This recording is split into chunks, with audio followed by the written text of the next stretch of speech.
My parents sided with my brother when I took him to court, but they got what they deserved. After I got a degree in computer science, my brother and his two partners recruited me to work a summer for them. They wanted me to set up their infrastructure for their new company in finance and investments. One summer turned into 2 years of free work as a secretary, receptionist, systems tech personal assistant, accountant, research analyst. They paid me about 4 or 5 times, totaling about $7,000 to $8,000 in 2 years. When I left to start grad school, they were mad that I wouldn't stay. When I finished grad school and put them on my resume, they lied to prospective employers about me. They denied I worked for them and said I was trying to use my brother's name to get ahead. They also accused me of visiting their office and mistreating female employees they never even had. I called them to ask them about it, and they, including my brother, just laughed about the whole thing and said I was getting what I deserved. Kind of like, it's what you get when you mess with us. My counselor and some other people from school, including my headhunter,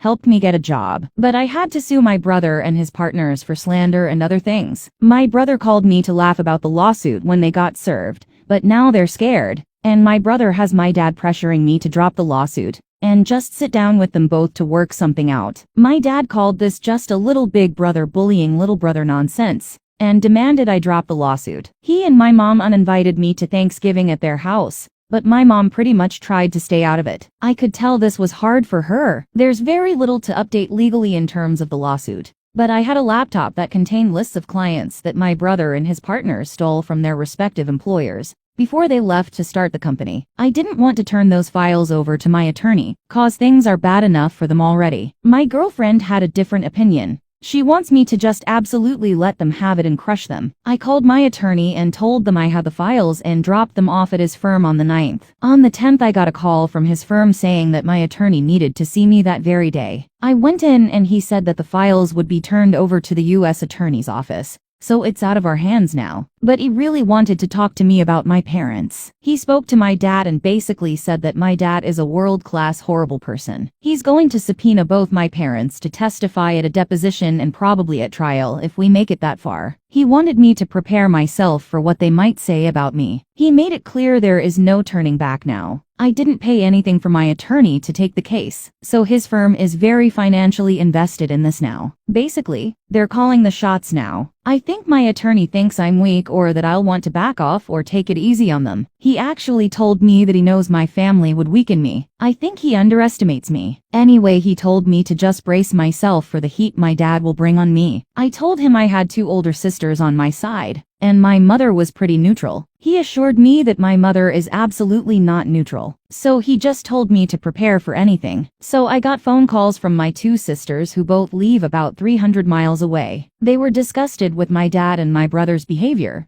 and had told me they were 100% behind me. Now they told me that my girlfriend and I are uninvited to go see them and their children this Christmas. They told me they loved me, but that I needed to back off of this lawsuit. This was a little bit of a shock. It didn't crush me, but it wasn't easy to hear. They won't be contacting me anymore and want me to not contact them, and they said they have their reasons. They both cried when they called, but I stayed calm. They also emailed my girlfriend to let her know about being uninvited to their homes for Christmas. My girlfriend blasted them both with a very scathing response that I wish she hadn't sent, but it's her decision how she responds to them. My dad is getting a little out of control. He confronted me and my girlfriend outside the house of a family friend who had us over for a holiday get-together on Sunday night. It got heated, and I said some things that were probably below the belt and made him almost cry. His eyes watered, and he was trying to not cry. Then my girlfriend jumped in and blasted him like she did my sisters. Basically, she's on a roll right now. I can tell the gloves have come off for her. My mom just stayed in my dad's truck and watched, but she couldn't hear anything, I don't think. For now, there's nothing else going on. Oh, one other thing. My attorney said my brother and his partners closed doors on their business already. They went under. They have filed some puzzling and contradictory responses to our lawsuit, which surprises me,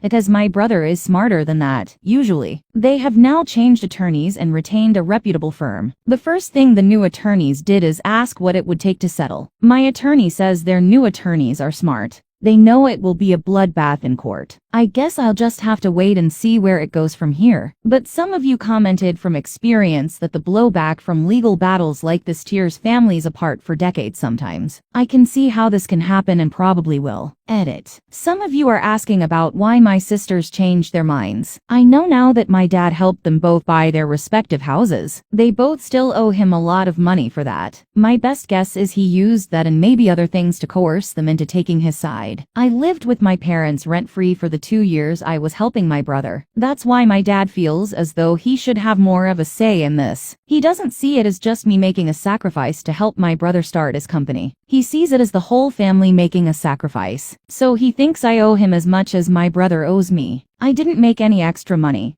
I just depleted my savings account and made about $8,000 from my brother and his partners. It was supposed to be just one summer of me working there. They were supposed to pay me later when the company became profitable. But one summer quickly turned into 1 year, and when the company was making money, they still refused to pay me. That's when I started applying for grad school. Once I got accepted, I still gave them 8 months notice that I was leaving. I was just trying to help my brother who has a wife and kids, but I never imagined they would slander me after I finished school and applied for jobs. During the 2 years in grad school I worked as a waiter. They kept asking me to come work for them part-time until I finished school, but by then I was making money and living on my own. So I couldn't afford to go help them anymore. I knew they wouldn't pay me despite the fact that they kept promising that they would. Yes, the firm took my case on contingency. That means I pay nothing up front, and they get a percent of what I am awarded if I win, right? I'm not sure, but I wonder what contingency means. My contract states that if I lose the case, I still pay nothing for their legal fees. That's what my attorney pointed out when he said that he wanted to be strong and not back off. The firm has spent a lot of money on this, and I haven't spent any, so they're taking all the risk. That's partly why I trust them more, and the other part is that I just trust them. I didn't want them calling me at every turn to ask me if I wanted to do this or that. I empowered them to just do what has to be done to win the case and get a fair sum. I made it clear that I didn't consider a fair sum to mean what would look good in my bank account. I meant whatever amount is big enough that it hurts and punishes them sufficiently. I'll let my attorney make that determination, although I already know that by law, I have to approve any settlement in writing in order for it to become final. I just want to minimize the amount of work and decision-making in this case. I want to let the attorneys handle the legal stuff, because I have a lot on my plate with my personal life. I have no doubt that my attorney has my best interests at heart. He also works for a law firm that is reputable and has more senior attorneys that supervise him. They're not going to let him go rogue. I trust my attorney and I trust the firm he works for. At this point the damage is done to my family. I don't see the point in backing off now, especially since 2 of the 3 people I'm suing are not even related to me. Besides, I spent weeks calling them and asking them what they were doing by bad-mouthing me. I asked them to stop and they just laughed about it. All 3 of them laughed like they were toying with some little kid. They would say stuff like, "Don't worry, we'll still hire you when nobody else wants you." They thought it was some kind of funny prank that they were pulling. Then they stepped it up and made up the stuff about me mistreating their secretaries, which they never had any. Then when I finally sued, my brother called me with the sole purpose of laughing at my lawsuit. He laughed and said that they have attorney friends that would work for them for free, and that their attorneys would crush my attorney. I could hear his 2 partners laughing in the background and making jokes to taunt me. They never took me seriously. Then when he was done laughing, he told me to just get used to the fact that I would be working for them in the future. He made a joke about what a bad career move it was for me to sue my future employer. So this became very personal for me, and I was glad to see that my attorney was just as insulted by them that he's taking this kind of personal. Like I've said many times, the damage is done. My family is gone. They're not coming back. So I'm totally on board when my attorney tells me that he's going to make them feel a lot of pain. I just don't think my attorney thinks I can take the heat of a full-on trial. But I think he's wrong, although I don't think it will come to that. Update. Let me begin by saying that I am not the original poster. I'm his girlfriend. We leave together and I read the original post. My boyfriend is moving on and wasn't going to post a last update. So I asked if I could and he said yes. Things have wrapped up. They signed a settlement agreement, and now it's up to the judge to approve it. The judge won't do that for 2 more weeks,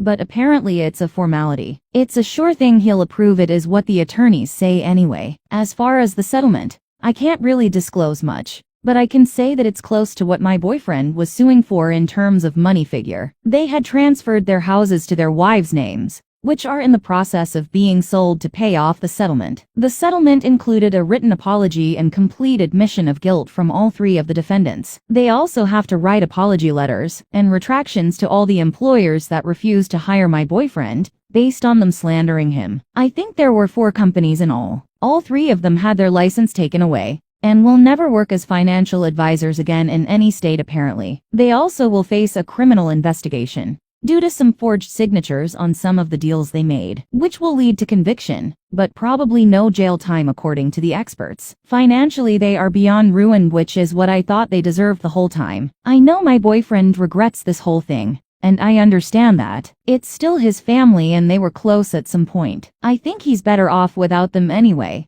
But that's easy for me to say. His parents are totally a lost cause. I don't think there will be a reconciliation in this lifetime after what's happened. I thought my boyfriend would be open to one when the dust settled, but now I don't. During the mediation hearings, his mom and dad both testified. They both lied, but I knew his crooked dad would. I was shocked that the mother lied about there having been a verbal agreement that my boyfriend would work for his brother's company in exchange for room and board at the parents' house, and that the dad had also been paying him in cash for working. She said she witnessed my boyfriend refusing payment from his brother many times. She lied about a lot of other very hurtful things right there, while my boyfriend sat there and watched her. She never looked at him, not once. His dad never looked at him either, but at least he sat there the whole time after he testified to support his older son and his friends. His mother left the room crying after she testified. I was not shocked that she testified because the attorney had said she might, but I was extremely shocked about the horrible things she said about my boyfriend. She will someday regret doing that to her son. Such an awful and just revolting and repulsive thing what she did. What she did to her youngest son is inexcusable. I was utterly disgusted that she did that. She really has no clue how much damage she did to her youngest son. I doubt he'll ever get over it, and I doubt he will ever want to see her again. Not to rant about the mother, but she lied and said disgusting things about her youngest son, and he's the only good son she has. He's the only one who doesn't owe his dad anything. He's the only one with compassion and high morals. The only one who constantly worried about her and kept in touch with her. She messed up in the most disgusting way. How can she do that? He was there for her more than her other 3 kids put together, all for a lawsuit that she had to know they were going to lose. Her testimony did nothing to help their case. Nothing. She testified for absolutely no reason. We sent Christmas gifts to my boyfriend's sisters and their daughters. We received thank you cards in return. They haven't contacted my boyfriend since, but I have received a couple of hello emails from one of them. She never mentions my boyfriend or the family problems. She just says hello and asks how I'm doing. I just respond by saying we are both good and hope they are all doing well. I'm not sure where this will go, but it's a small step in what seems like will be a long road before they are allowed by their father to reconcile with their brother, or until they have the courage to do so without the dad's blessing. I think they are both too embarrassed to contact my boyfriend directly. I can sense that they are trying to find a way that will eventually lead them to him. I think they need to just contact him,